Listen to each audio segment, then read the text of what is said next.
दूसरा अध्याय 39वां श्लोक 39।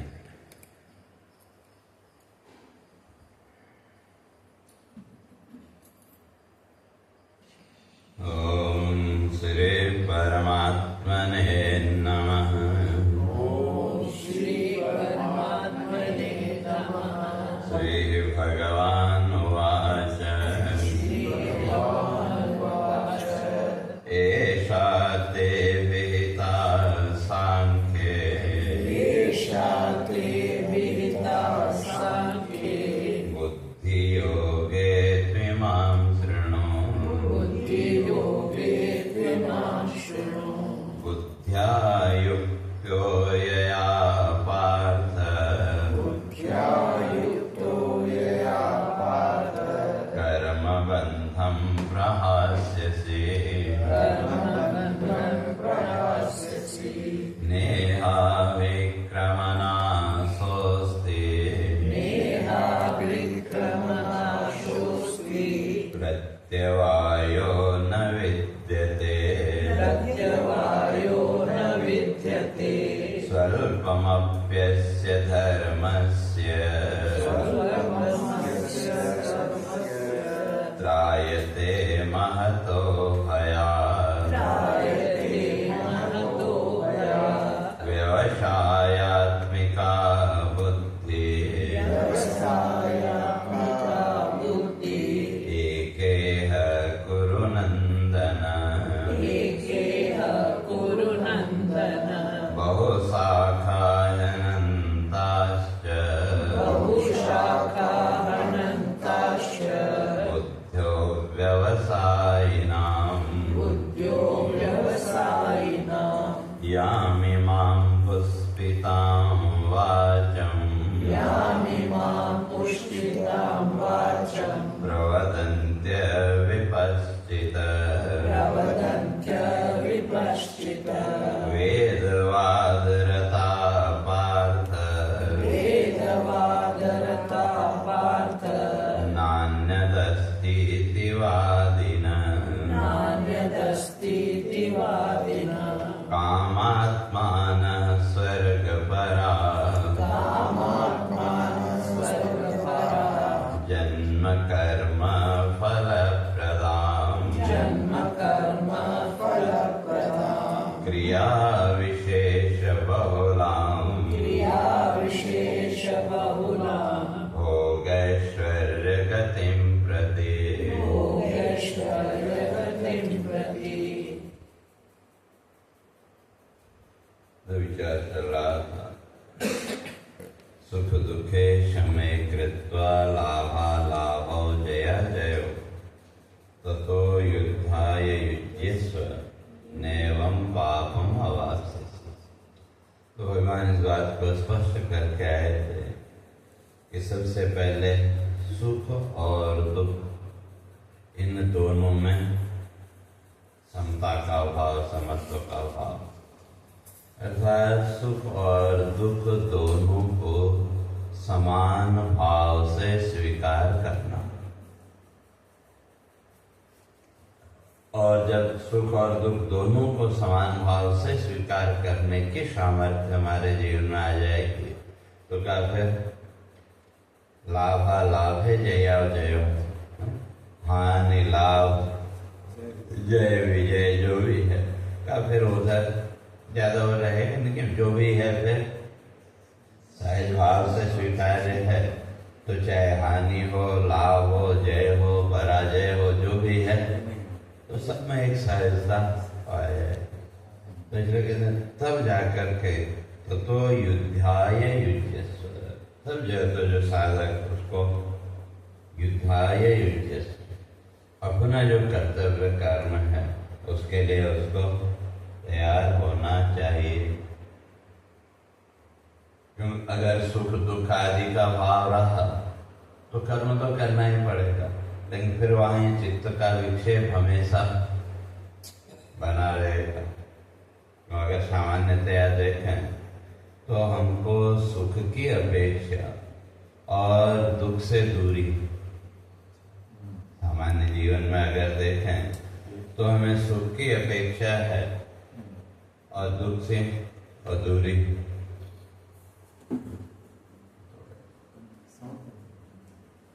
तो इसलिए सुख, तो जब समत्व भाव आ गया तो न सुख से प्रेम और न दुख से द्वेष, तो दोनों में जब समता है तो फिर हानि लाभ उसमें।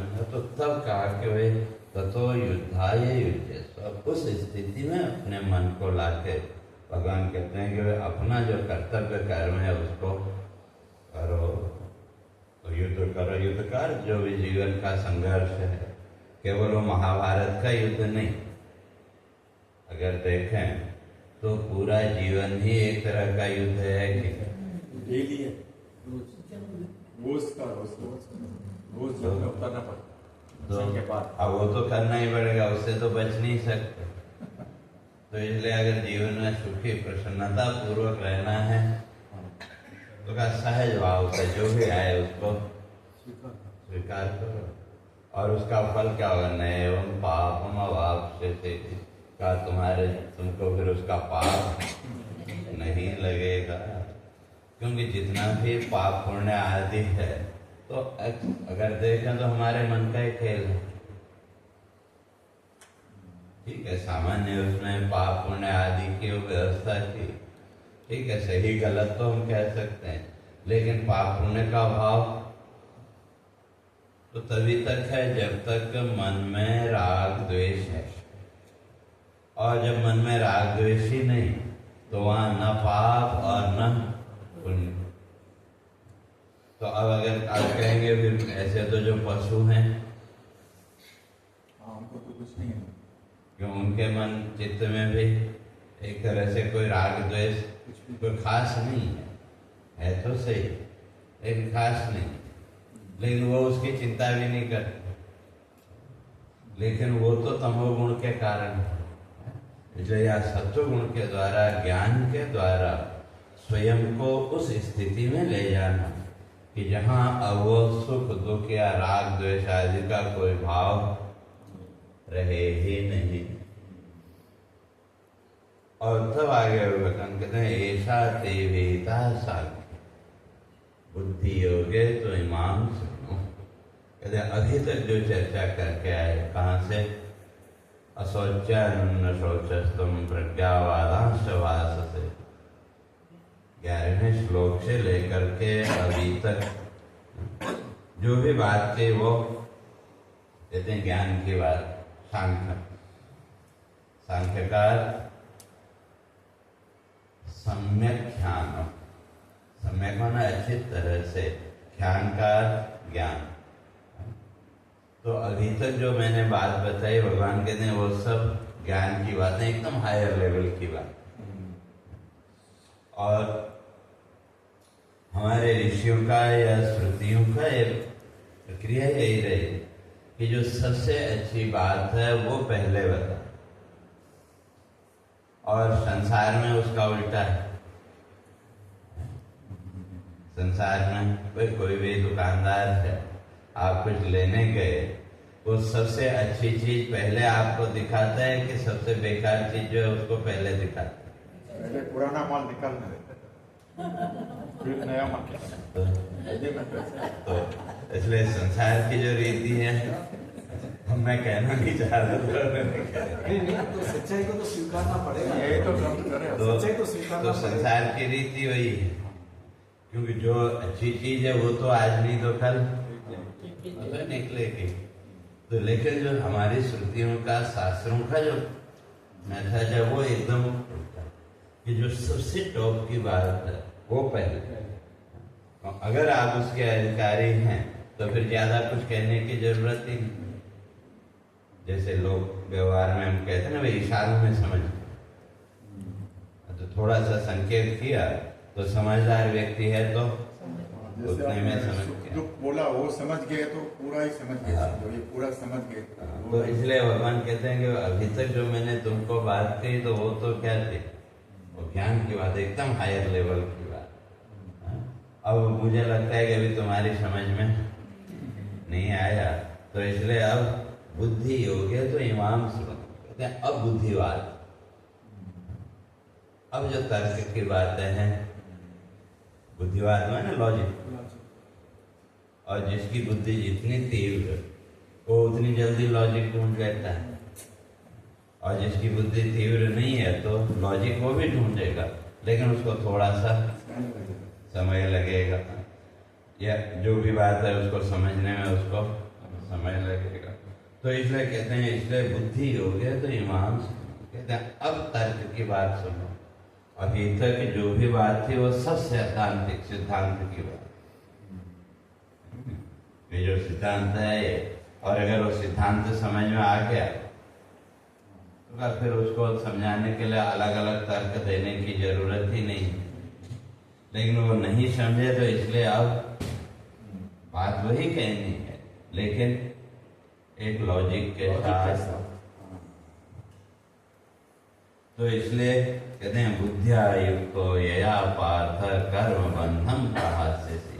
जो अभी कहा कि नैवम पापम अवाप्स्यसि, तुमको पाप नहीं लगेगा, तो भगवान वही कहते हैं अगर ये नहीं तुम्हारी बात समझ में आई तो आगे जो मैं तुमको कह रहा हूँ बुद्धि योग, तो वो अगर तुमने समझ लिया, उस बुद्धि से युक्त अगर तुम हो गए, अगर तुम्हारी बुद्धि में वो बात बैठ गई, तो उसके द्वारा भी कर्म बंधम प्रहास्यसि, का तुम इस कर्म के बंधन से मुक्त हो जाओगे। अर्थात ये कर्म मैं करूं कि नहीं करूं, मुझे ये करना चाहिए नहीं करना चाहिए, इस तरह के ये जो तर्क वितर्क हैं का, इससे तुम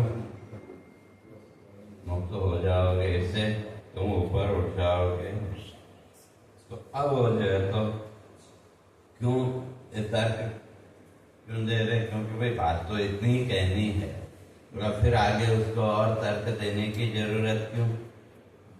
तो यही प्रश्न वहां पंचदशी शिष्य ने गुरु से किया, कहा कि भाई बात तो इतनी सी है, जैसे शंकराचार्य जी कहते हैं ना, श्लोकार्धेन प्रवक्ष्यामि यदुक्तम ग्रंथ भी ब्रह्म सत्यम जगत मिथ्या जीवो ब्रह्मैव नाम।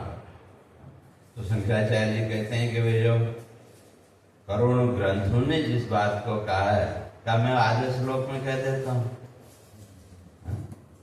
तो सबका सार क्या है कि ब्रह्म सत्यम जगत मिथ्या, वो जो ब्रह्म है वो सत्य है और उसके अतिरिक्त सब मिथ्या है, और जीवो ब्रह्मैव नापर, जो जीव है वो उस परमात्म तत्व से अतिरिक्त और कुछ नहीं। बात तो इतनी ही थी।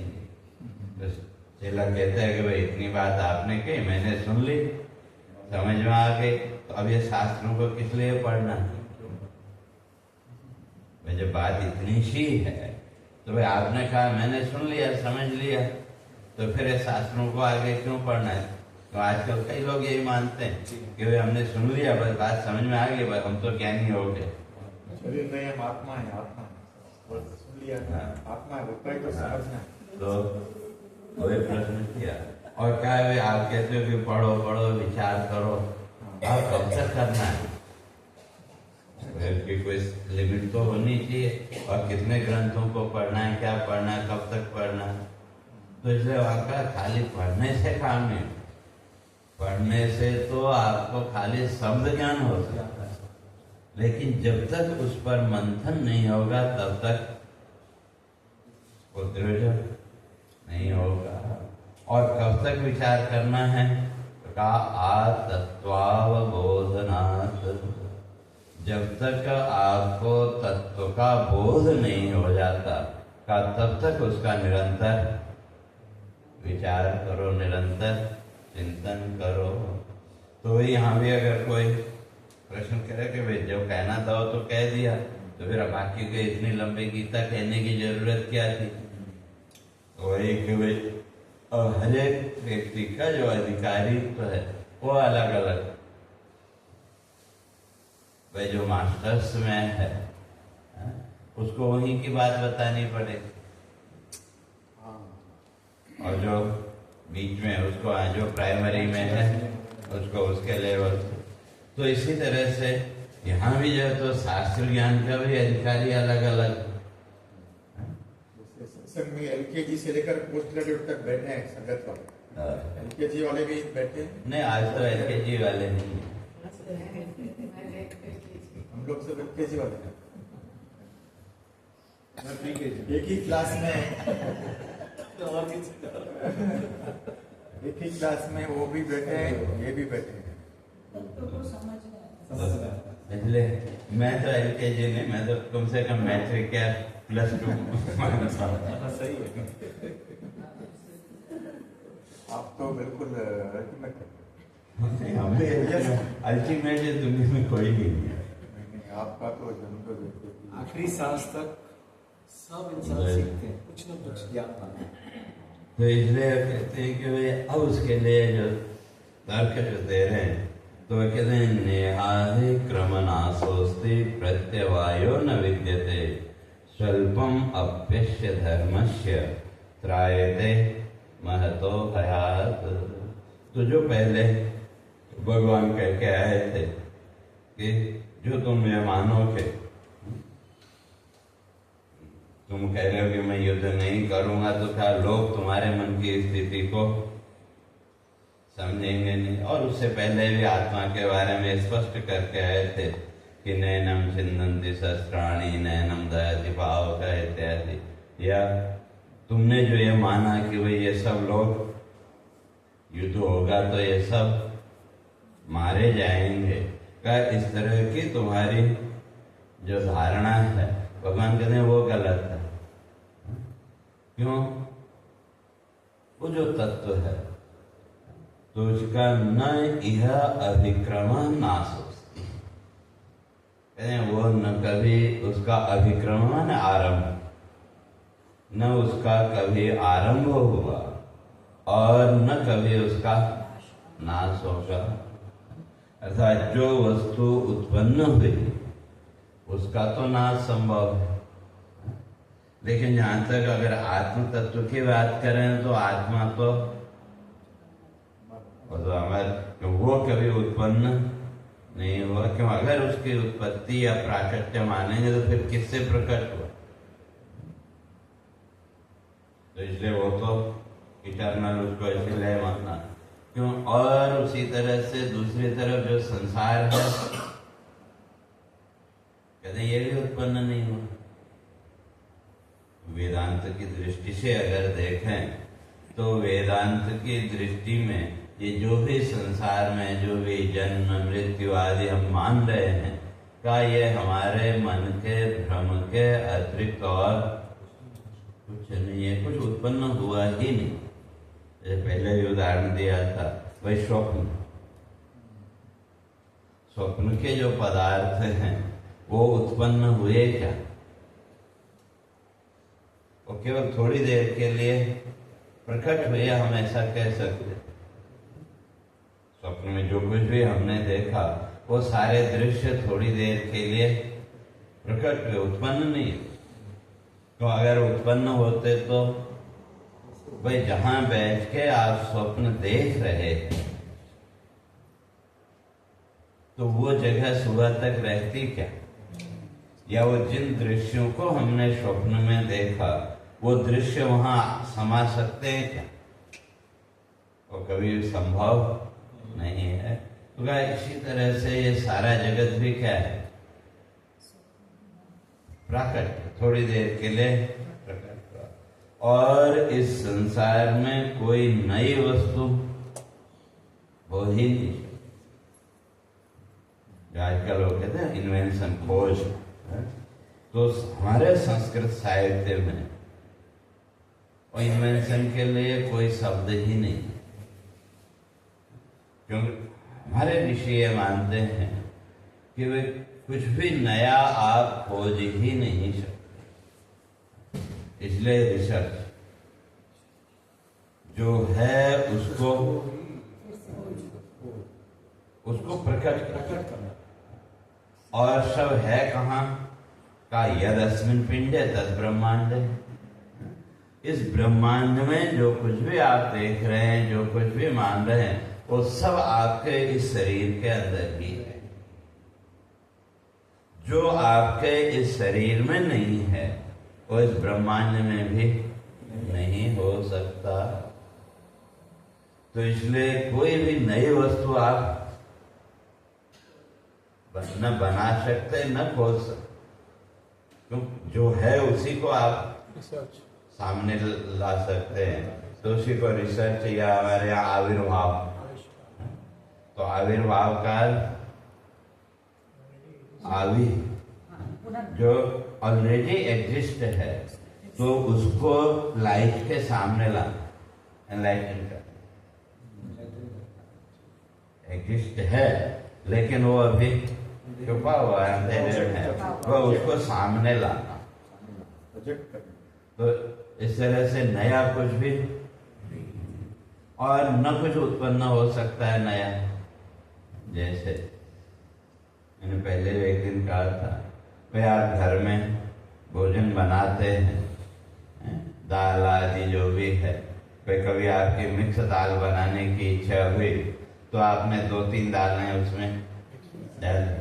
तो बोलने को हम बोलते हैं कि आज नई चीज है, लेकिन नया क्या है? दालों का मिक्सचर।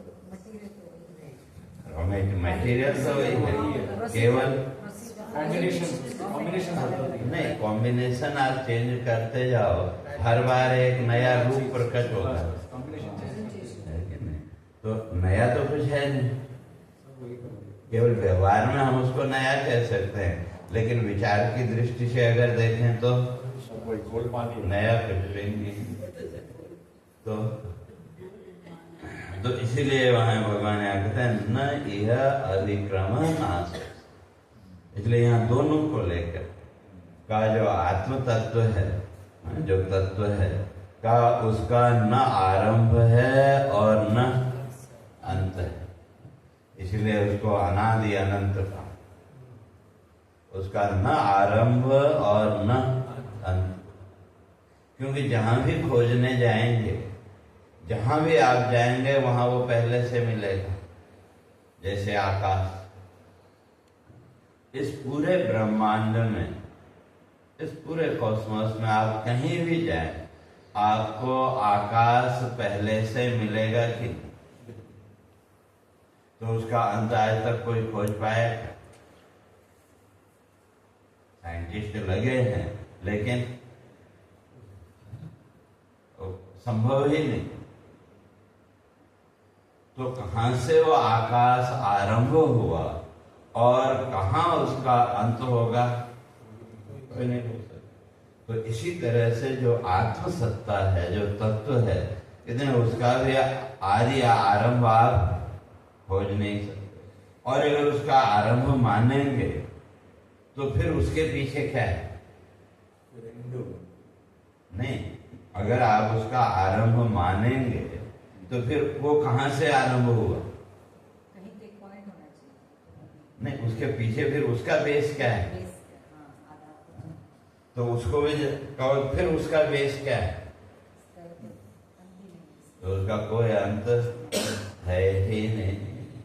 इसलिए हमारे ऋषियों ने कहा ज्यादा उस विवाद में पड़ने की जरूरत नहीं है, क्यों? इतना ही समझ लो कि भाई ये जब ये सारा संसार नहीं था तब भी आपका एग्जिस्टेंस था कि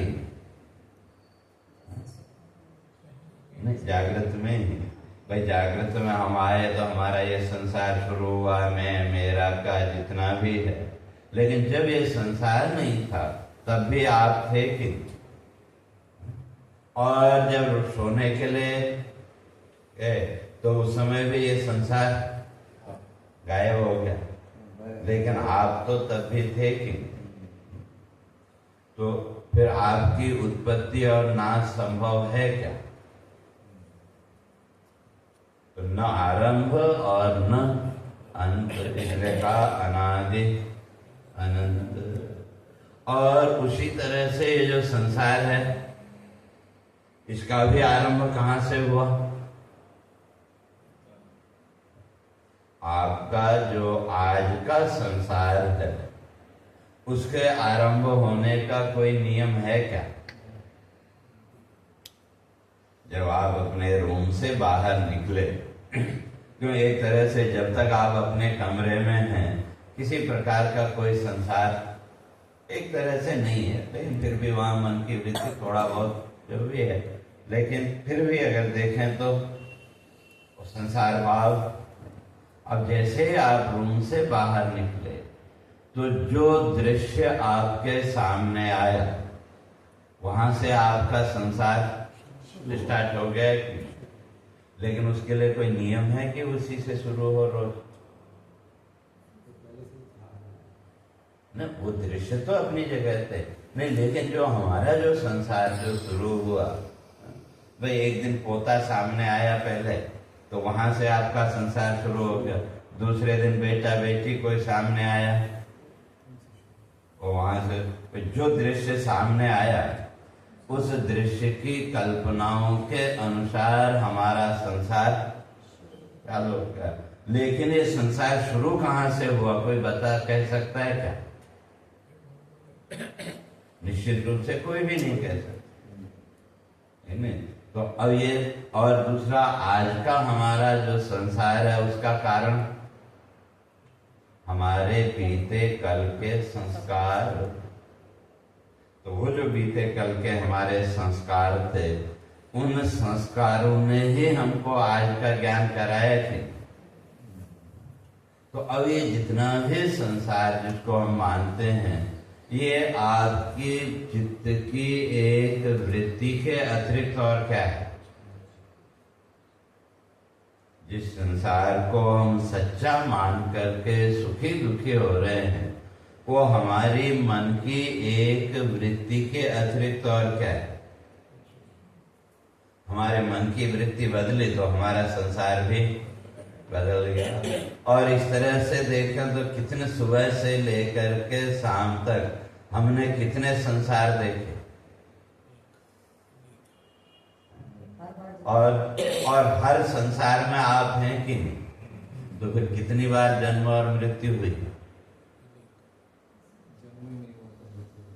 अगर माने तो वे हर संसार के साथ आपने अपने अलग रूप को देखा कि बेटा सामने आया तो माता पिता का रूप, और दूसरा कोई रिश्तेदार सामने आया तो वो जो भी जीवन का व्यवहार है उसके आधार पर अपने को देखने लगे। तो हमने स्वयं की जन्म मृत्यु कितनी बार देखी एक दिन में? प्रकट हुआ। तो अगर सामान्य से देखें, जिसको हम जन्म मृत्यु कहते हैं, अगर देखें तो कितनी बार जन्म और कितनी बार मृत्यु? अगर देखें सामान्य दृष्टि से, भाई जो पिता का आपका रूप था, दूसरा दृश्य आया, वो दूसरे दृश्य के आते ये पिता कहाँ गया? मर गया कि? फिर वहां एक नया रूप आपका, चाहे प्रकट कर लो, जन्म कर लो, जो तो वास्तव में प्रकट हुए। क्यों? आप तो वही के वही हैं कि? आप तो वही के वही। तो फिर आपका आरंभ कहीं हुआ क्या? न आरंभ है और न अंत। और उसी तरह से ये जो संसार है इसका कहते जो ज्ञानी है, ज्ञानी की दृष्टि में तो संसार है ही नहीं। जब संसार है ही नहीं तो फिर नाश कैसे होगा? और जो संसार मानते भी हैं तो वो अनादि शांत। क्यों? अज्ञान जब तक है तब तक संसार की सत्ता है। जब तक अज्ञान है तब तक संसार की सत्ता है। और अज्ञान का अर्थ, या जो 5 क्लेश महर्षि पतंजलि ने बताए, अविद्या, अस्मिता, राग, द्वेष, अभिनिवेश। तो ये जो क्लेश हैं, इन क्लेशों का कारण भी क्या है? वही अज्ञान। अज्ञान कहो या अविद्या कह लो। तो अविद्या का अर्थ ज्ञान का न होना, उसका नाम अज्ञान नहीं है, बल्कि उल्टा क्या? जो वस्तु जैसी है ही नहीं उसको वैसा मान लेना। जैसे बहुत ज्यादा दूर जाने की जरूरत नहीं, शरीर को ही नहीं, तो शरीर नाशवान है, अस्थाई है, ये हम सबको पता है कि नहीं। लेकिन फिर भी कहीं न कहीं इस शरीर में नित्यता का भाव हमने पकड़ के रखा है। क्यों? कहते हैं उसी का नाम अज्ञान। और दूसरी तरफ आत्मा अजर अमर है, अविनाशी है, ये बहुत शास्त्रों को हमने पढ़ा सुना, उसके द्वारा जो भी थोड़ा बहुत जीवन में ज्ञान हुआ, बात समझ में आई, लेकिन फिर भी जन्म मृत्यु का भय है कि नहीं? पाप पुण्य का भय है कि नहीं? तो क्यों कहीं न कहीं हमने शरीर को भी वो जैनियों की तरह देह परिमाण से युक्त मान लिया। जो जैनिज्म है वो कहता है कि वे जो आत्मा है वो शरीर परिमाण के अनुसार, जिसका जितना बड़ा शरीर उसका आत्मा उतना बड़ा, और जिसका जितना छोटा शरीर उसका आत्मा उतना छोटा। वो मानते हैं, जैनिज्म इस बात को मानते हैं। तो हिंदू से ना वो। लेकिन सिद्धांत उनका अलग है, कि वो तो फिर महावीर से जो परंपरा नहीं, वो तो फिर बाद में उन्होंने अपने को पुराना दिखाने के लिए ऋषभदेव को ले लिया वहां, लेकिन वो जैनिज्म शुरू तो महावीर से ही हुआ। एक्चुअली अगर देखें, हाँ वो अगर देखें समाज के उसमें तो महावीर से ही ज्यादा, और फिर बाद में तो वह नहीं, हमारे ये भी थे, ये भी थे, ये भी थे, भाई वही थे, तो फिर हमारे शास्त्रों के नाम क्यों ले, भाई अपने अलग नाम क्यों नहीं रखे? अब जब ऋषभदेव को उन्होंने माना, तो अब वहां से ऋषभदेव को इसलिए मानने लगे जो दिगंबर है। भाई क्यों दिगंबर रहते हैं, तो उसका कोई न कोई प्रमाण तो चाहिए कि नहीं? प्रमाण के रूप में ऋषभदेव को ले लिया। क्यों? क्योंकि जो ऋषभदेव थे वो तपस्वी थे, ज्ञानी थे, राजपुत्रों को सौंप करके जब गए तो अब लोग वहां भी नहीं छोड़ते। जैसे आज भी भाई किसी को पता लग जाए कोई बड़े तपस्वी संत यहाँ आए तो भीड़ लग जाएगी कि नहीं, भाई आशीर्वाद मिल जाए। तो इसी तरह से उनको भी लोग परेशान करते थे, और जब लोग परेशान करते थे तो उनकी साधना में विघ्न पड़ता था। तो जब साधना में विघ्न पड़ने लगा तो नग्न रहने लगे, तो नग्न रहने लगे, तब लोग भी तब नहीं माने, फिर भी कुछ लोग पहुंचे। फिर उनसे भी बचने के लिए उन्होंने अपना मलमूत्र ही अपने शरीर पे लगाना शुरू कर दिया, क्यों? लोग ताकि लोग दूर रहे, वह उनकी साधना में किसी प्रकार का कोई विघ्न न पड़े। तो उन्होंने तो इसलिए वो वेश धारण किया था कि उनकी साधना में विघ्न न पड़े। तो अब उनकी परंपरा को लेकर के भाई वो नग्न रहते थे इसलिए हम भी नग्न रहेंगे। अगर देखें तो ये कोई लॉजिक नहीं बनता है। तो इसलिए तो जहां से भी तो उनका ये सिद्धांत ही है कि वे वो कहते हैं कि आत्मा तो देह परिमाण से युक्त है।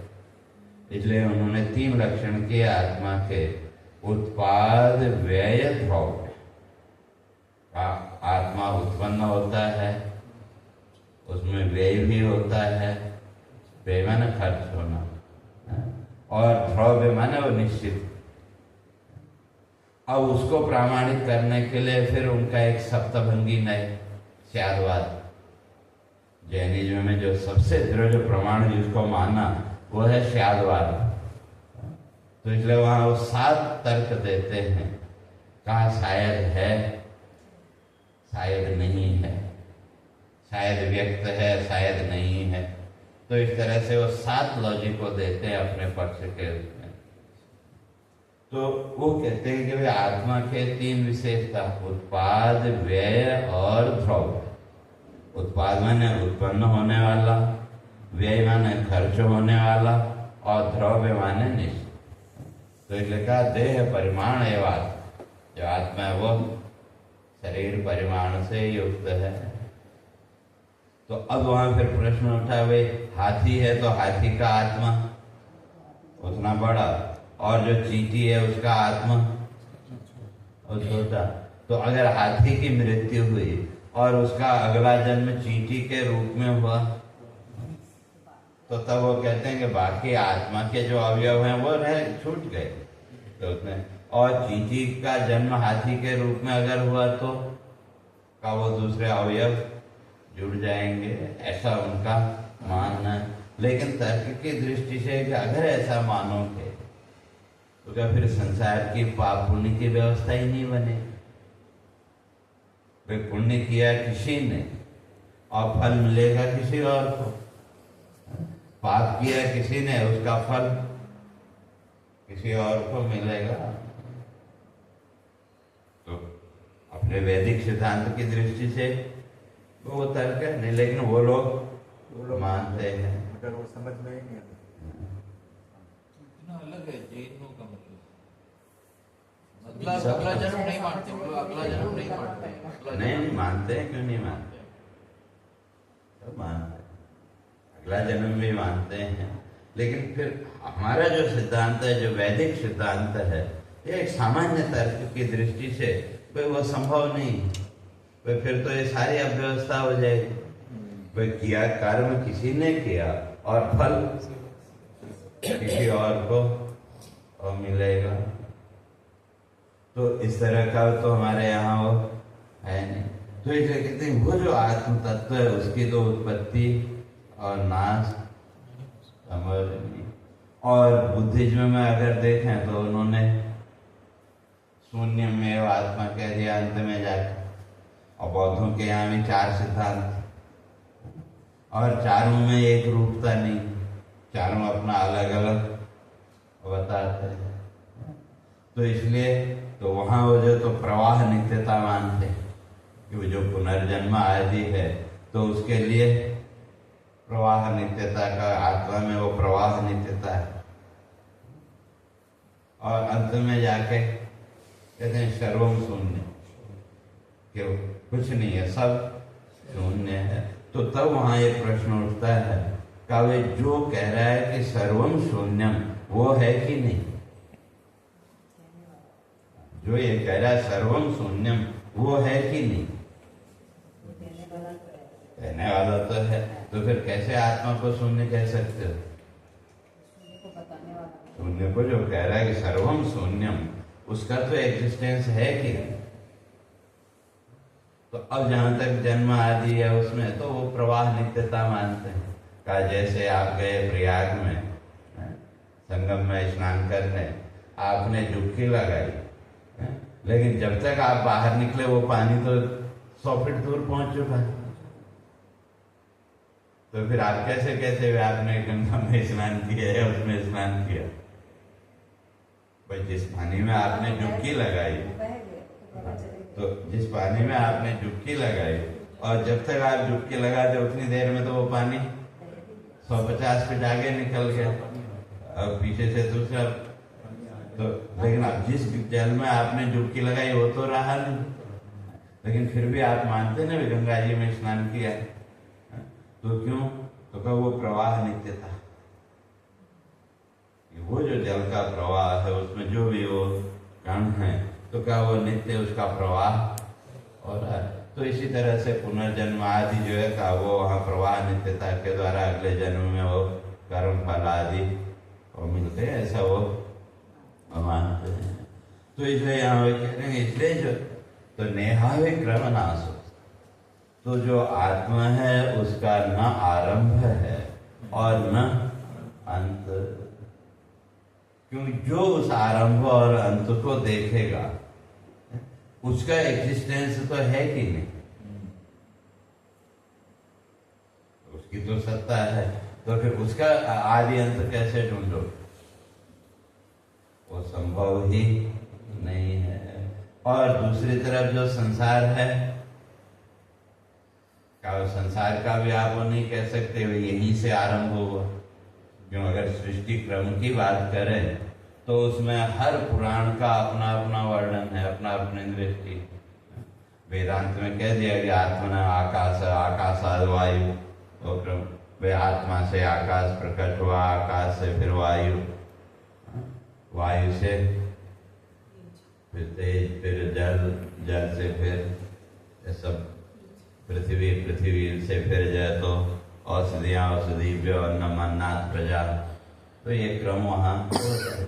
लेकिन निश्चित तौर से ये नहीं कह सकते कि वे ऐसे ही आरंभ हुआ, क्यों हर एक पुराण का अपना सृष्टि क्रम अलग अलग है, फिर किसको सही मानो। तो इसलिए हमारे ऋषियों ने कहा कि सब विवाद में पड़ने की जरूरत नहीं है, कहाँ से आरंभ हुआ, कैसे आरंभ हुआ, उस विवाद में पड़ने की जरूरत क्यों। अगर उसको खोजने भी जाओगे तो कुछ मिलने वाला नहीं। जैसे वो जो जादूगर है, तो जादूगर ने जो खेल दिखाया वो कैसे आरंभ किया, कैसे आपको वो दृश्य दिखाया,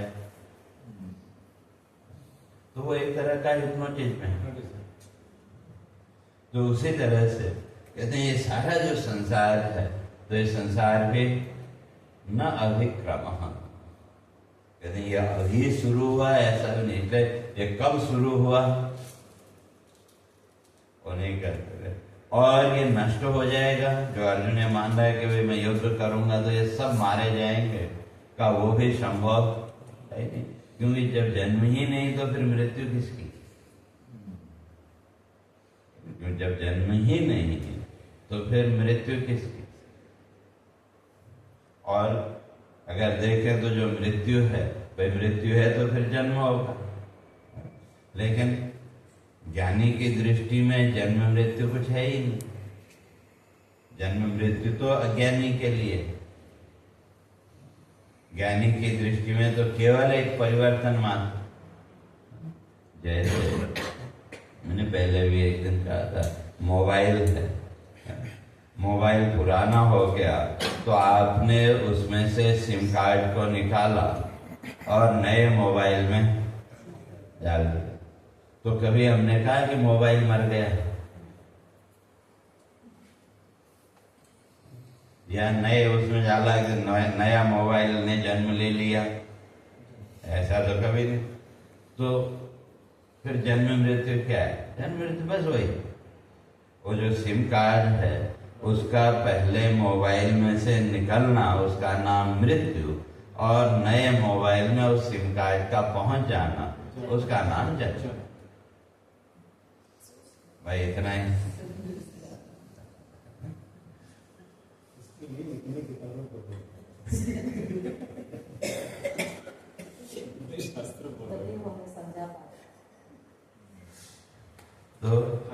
तो इसलिए कहा कि संसार भी तो फिर क्या है, जब जन्म ही नहीं है तो फिर मृत्यु के नाश कैसे होगा। जब आरंभ ही नहीं है तो अंत भी संभव नहीं है। तो इसलिए ये सारा जगत, दृश्य प्रपंच क्या है, थोड़ी देर का छलावा कह लो, थोड़ी देर के प्रतीति मात्र। तो इसलिए भगवान कह रहे हैं कि भाई आप बुद्धि से विचार करो, जो सिद्धांत था वो तो मैंने बता दिया, अब अपने बुद्धिपूर्वक के विचार करो कि भाई कैसे संभव। तो और जब न आरंभ है और न अंत है, का प्रत्यवायो न विद्यते, क्या फिर तुमको पाप कहां से लगेगा। भाई जब न इसका आरंभ हुआ और न अंत होने वाला, तो जब है ही नहीं तो क्या फिर तुमको पाप कहां से लगे। मन का ही होता है। तो लेकिन जब ये बात समझ में आ गई, और कहना बड़ा आसान है, लेकिन उसको समझना और अपने जीवन में उसको अप्लाई करना उससे ज्यादा मुश्किल होगा। लेकिन सबसे पहले तो समझना ही मुश्किल है,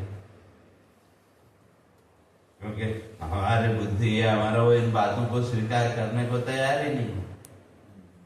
क्योंकि जब सामने जो वस्तु दिख रही है वह आप किसी देखो है ही नहीं, कोई मानेगा क्या? आप तो कहेंगे पागल। विचार चल रहा है, ये विचार भी हमको सत्य लग रहा है, तो बाहर जाते तो फिर वो नहीं, सत्य या समझ में जो भी आया तो ये एक दिन की बात नहीं, कितने वर्षों से कंटिन्यू वो संस्कार धीरे धीरे हमारे चित्त में दृढ़ हुए, तो तब जाके ये थोड़ी बात थोड़ा कुछ समझ में आया। पूरा समझ में आ गया ऐसा नहीं, लेकिन थोड़ा बहुत कुछ समझ में आया। तो अब एक सामान्य व्यक्ति से अगर आप कहो कि नहीं संसार है ही नहीं, तो कहेंगे तो दिमाग खराब हो जाए, इसको ले जाओ डॉक्टर के पास। तो कहने का अर्थ है, तो कहते हैं जब हमारे जो चिंतन का लेवल है, हमारे विचार का जब लेवल, इस लेवल तक जब हम पहुंच गए, और वहां तक पहुंचने के लिए बुद्धि का उपयोग तो करना ही पड़ेगा। तो केवल बुद्धिवाद से भी काम नहीं चलेगा, तो इसलिए उसके साथ फिर कर्म भी करना पड़ेगा। केवल बुद्धि से हमने लॉजिक को कर, इसलिए जितने भी वेस्टर्न में जितने भी फिलोसोफर हैं वो सब बुद्धिवाद तक सीमित है।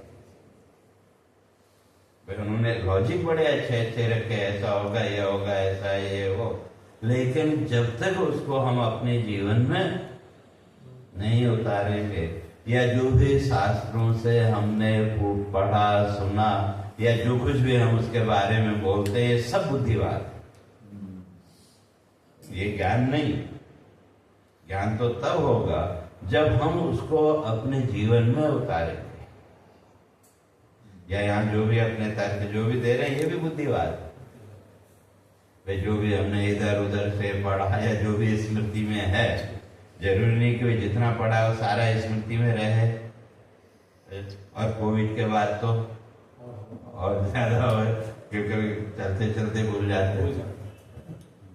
जब तक आपने गीता पूरी समझ में आती है, फिर आप जाएंगे, फिर आएंगे वृंदावन वाले बोलेंगे कलयुग में सिर्फ नाम आधारा, ये क्यों पढ़ रहे हो, हरे राम हरे कृष्ण पढ़ो, फिर ऐसा हो जाता है।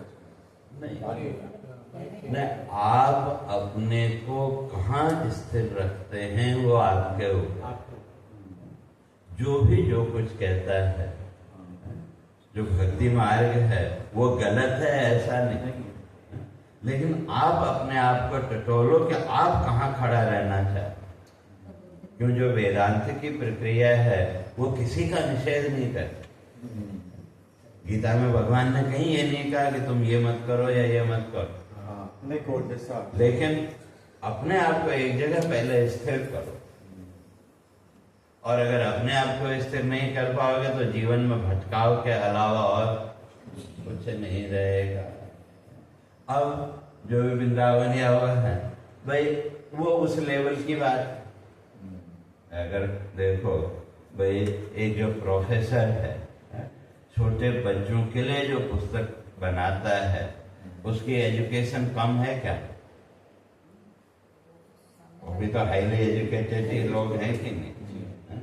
और जिसने मास्टर्स के बच्चों के लिए बुक लिखी, वो भी अगर देखा तो उनका लेवल, या एक ही व्यक्ति दोनों के लिए भी कई बार वो करता है कि, लेकिन उससे उसका लेवल कम हो गया ऐसा नहीं।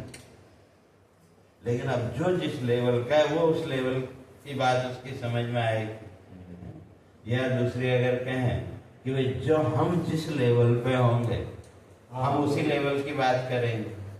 जो भी हमारा चिंतन है, जो भी हमारी विचार प्रक्रिया है, तो हम उसी लेवल की बात करेंगे। लेकिन इसका अर्थ दूसरे से द्वेष करना वो तो मंद बुद्धि लोगों का काम है। हम ही सही है, वो एक अलग बात है। हम ही सही है, बस और वो तो मंद बुद्धि, वो फिर ज्ञान है, वो तो केवल जानकारी मात्र। जितना हम इसमें आगे बढ़ पाए उतना तो इसलिए कोई भी मार्ग, चाहे वो भक्ति की बात, तो भगवान ने किसी का विरोध नहीं किया। तो इसलिए तुम्हारी जहां रुचि है वो अपने आप को पहले टटोलो। और भगवान आगे तीसरे अध्याय में स्पष्ट करेंगे, अभी जो जहां है उसको वहां लगा रहना। जो उस लेवल का है, अगर उसको आप वेदांत की बात बताओ, पहली बात तो उसकी समझ में ही नहीं आएगी। और आपके प्रति उसकी निष्ठा है, विश्वास है, तो आपकी बात मान के माना वो करने भी लगे, लेकिन स्थिति वही धोबी करता, क्यों वो लेवल तक अभी वो पहुंचा नहीं। और वो जिस लेवल पर था वो कार्य आपने उसे करने नहीं दिया, तो वो न यहाँ का रहा और न वहाँ का। तो इसलिए जो जिस लेवल का है भगवान कहते हैं उसको वो करने दो। लेकिन हमें अपने आप को देखना है कि हम किस लेवल पर खड़े हैं और हमें कहाँ जाना है, वो तो हमको ही विचार करना पड़े। क्यों? उसके विचार बिना जीवन यात्रा आरंभ नहीं हो सकती। क्यों? सब चीजें हमने जीवन से समझी तो से, लेकिन निश्चय तो हमको ही करना पड़ेगा कि हमको कहाँ खड़े रह के कहाँ खड़े रहना है। तो इसका अर्थ ये नहीं कि भाई वो भजन कीर्तन या वो नहीं करें, ऐसा नहीं, बल्कि लेकिन हमारी वो स्थिरता और दृढ़ता उसमें रहनी चाहिए। जो भी सिद्धांत हम पकड़े, चाहे वेदांत की भी अगर बात करें तो वेदांत ये नहीं कहता है कि आप भजन नहीं करो, वो नहीं करो। इसलिए भगवान ने स्पष्ट किया कि सबसे श्रेष्ठ भक्त कौन है। 4 प्रकार के भक्तों का जो भगवान ने क्या, आर्तो, जिज्ञासु, अर्थार्थी, ज्ञानी। और जो ज्ञानी है, ज्ञानी तो आत्मेव में मता, भगवान कहते हैं वो ज्ञानी तो मेरी आत्मा है। और सही अर्थों में जो ईश्वर भक्त है वो ज्ञानी ही हो सकता है। नहीं, भक्ति ज्ञान तक आपको पहुंचाने का माध्यम है।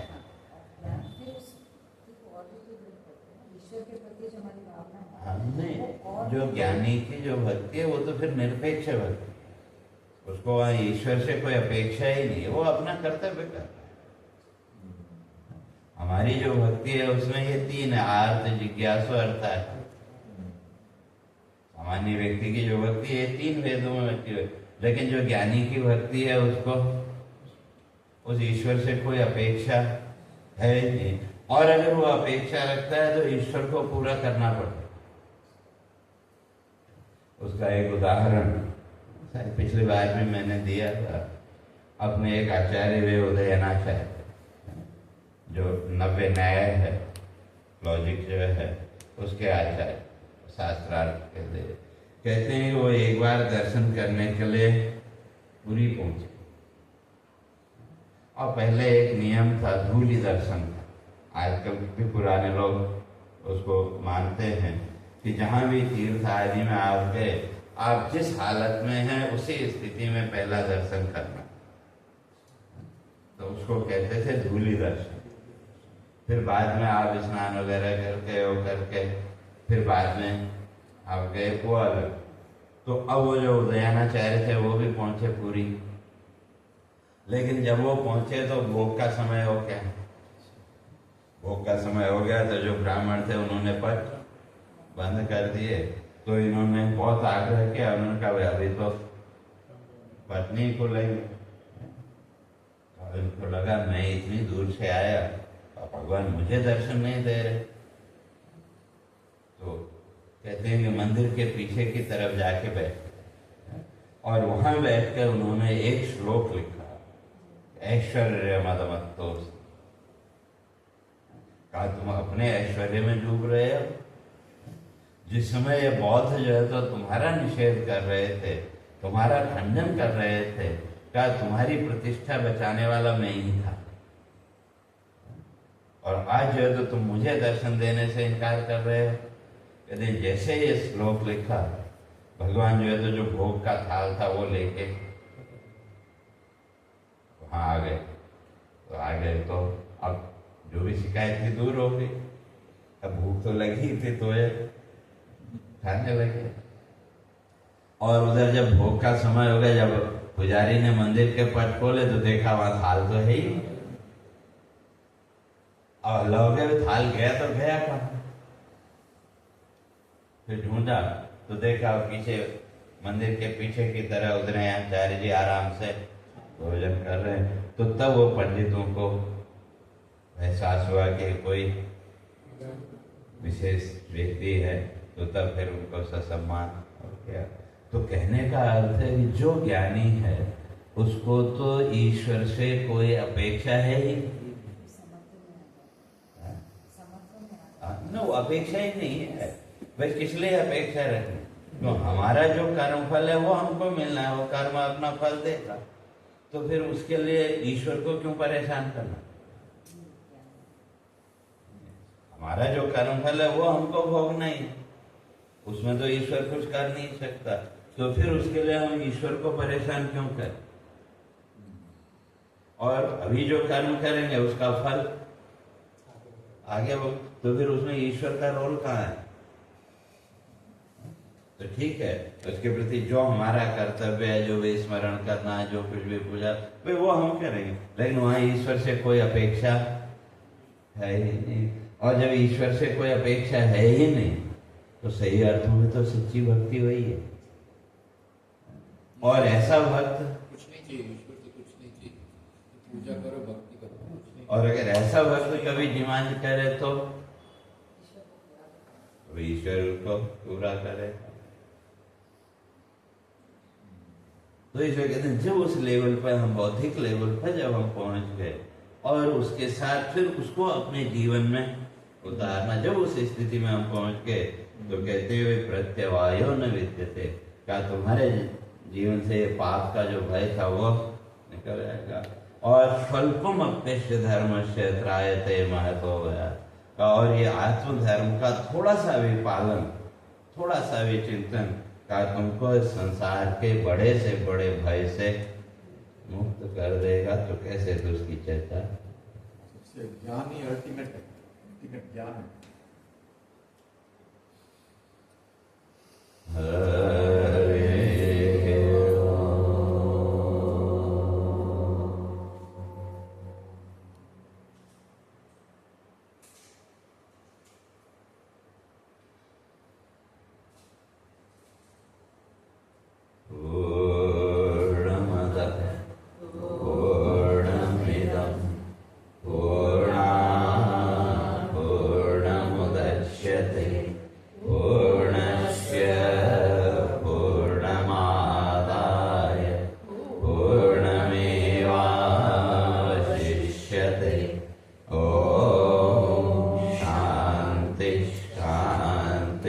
शांति